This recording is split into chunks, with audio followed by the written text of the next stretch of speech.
Veni Creator Spiritus, mentes tuorum visita.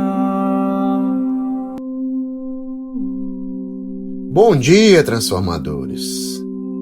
Feliz Pentecostes a todos! E o Evangelho de Pentecostes começa com portas fechadas. Os discípulos estavam trancados e não estavam recolhidos por prudência. Eles estavam escondidos por medo mesmo. Medo de ter o mesmo fim de Jesus, do futuro, medo de sair, medo de continuar. Jesus ressuscitou. O túmulo já está vazio, mas o coração deles ainda continua preso. São João faz questão de dizer que era o primeiro dia da semana. E aqui não é só uma marca de tempo, é a linguagem da criação. O mesmo Deus que começou o mundo no primeiro dia, agora começa uma nova criação. E essa nova criação começa justamente dentro de um cenáculo fechado. Começa dentro de homens assustados, porque Deus não espera encontrar gente pronta para começar a sua obra. O Espírito Santo desce sobre homens frágeis, cansados, confusos. Jesus entra no cenáculo mesmo com as portas fechadas. As portas estavam trancadas para os homens, não para Cristo ressuscitado. Jesus não arromba a porta, ele a atravessa. O ressuscitado, ele entra onde ninguém consegue entrar. Ele alcança lugares da alma onde às vezes nem a gente mesmo consegue chegar e enxergar. E tem gente que consegue funcionar normalmente por fora, por aparência. Consegue sorrir, conversar, trabalhar, consegue manter tudo em ordem. Mas por dentro, vive fechada. E o Evangelho de hoje mostra Cristo entrando justamente aí. Jesus entra, e a primeira palavra não foi cobrança. Ele não pergunta por que fugiram, não pergunta por que Pedro negou, não pergunta por que o abandonaram. Ele diz: a paz esteja convosco. E não é uma simples saudação, é a paz oferecida a homens que falharam, porque a paz de Cristo não nasce da fidelidade perfeita dos discípulos, nasce do amor dele, permanece. E São João diz que Jesus mostra as mãos e o lado, porque as feridas continuam ali. O ressuscitado não apaga as marcas da cruz. Santo Agostinho dizia que Cristo conservou as chagas para que jamais esquecêssemos o preço do amor. Então as feridas permanecem, mas não são sinal de derrota, são marcas de uma entrega que venceu a morte. Isso também serve para iluminar nossas feridas, porque tem dor que a gente tenta esconder a vida inteira. Pode ser fracasso, pecado, vergonha, feridas antigas. E Cristo ressuscitado aparece ferido. Não destruído, não humilhado, ferido. Porque uma ferida atravessada pela graça já não é o mesmo que uma ferida abandonada. E depois disso, Jesus soprou sobre eles. São João usa aqui o mesmo verbo do Gênesis, quando Deus sopra nas narinas do homem o hálito da vida. Minha gente, Pentecostes é isso, é uma nova criação.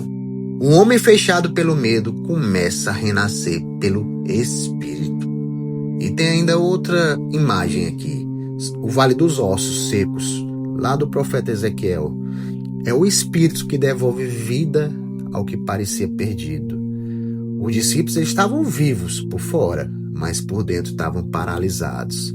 E o Espírito Santo devolve justamente esse movimento, o mover-se ao coração endurecido.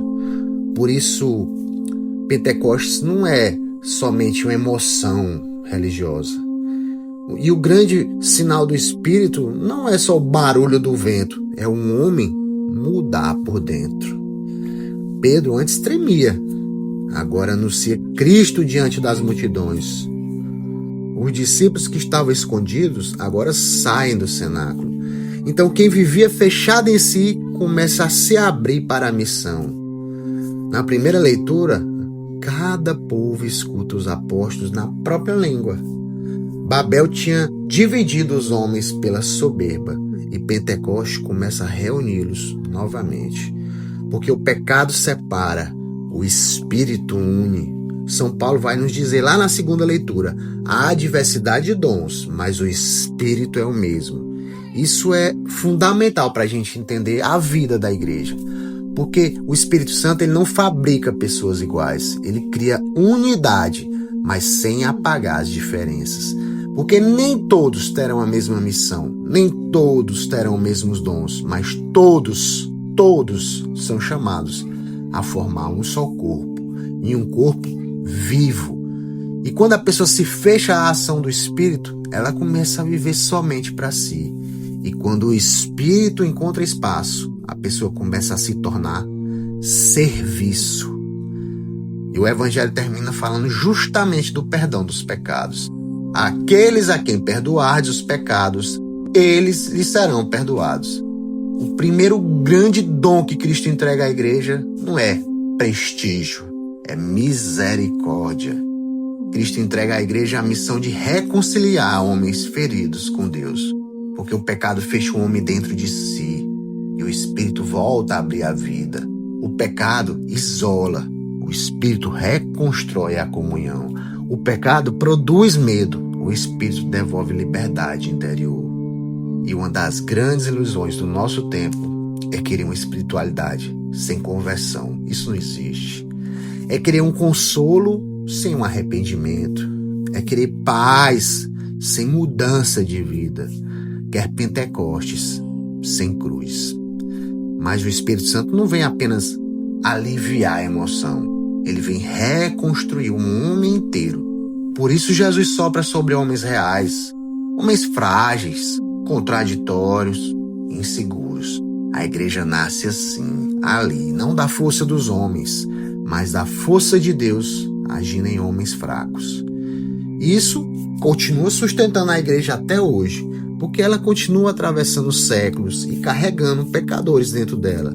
Ela continua sendo perseguida, continua sendo ferida e continua viva. Não pela capacidade humana, mas porque o Espírito Santo continua sendo a alma da igreja.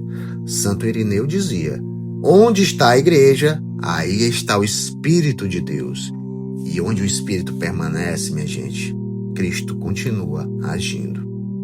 Existem pessoas que aos poucos foram fechando portas dentro de si.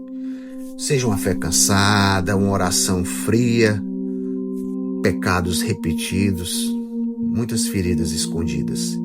E Pentecostes acontece justamente nesses lugares.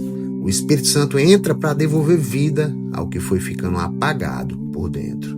Porque ele não veio fazer aparência, experiência religiosa. Ele veio gerar vida nova. E o mesmo Espírito que entrou no cenáculo continua entrando hoje em corações fechados e repetindo: a paz esteja convosco. Transformadores. O Espírito Santo não veio criar gente impressionada. Ele veio reacender almas que estavam perdendo o fogo. Paz e bem. Ite promissum Patris, sermone eritans cultura. Accende lumen sensibus, infunde amorem cordibus, infinite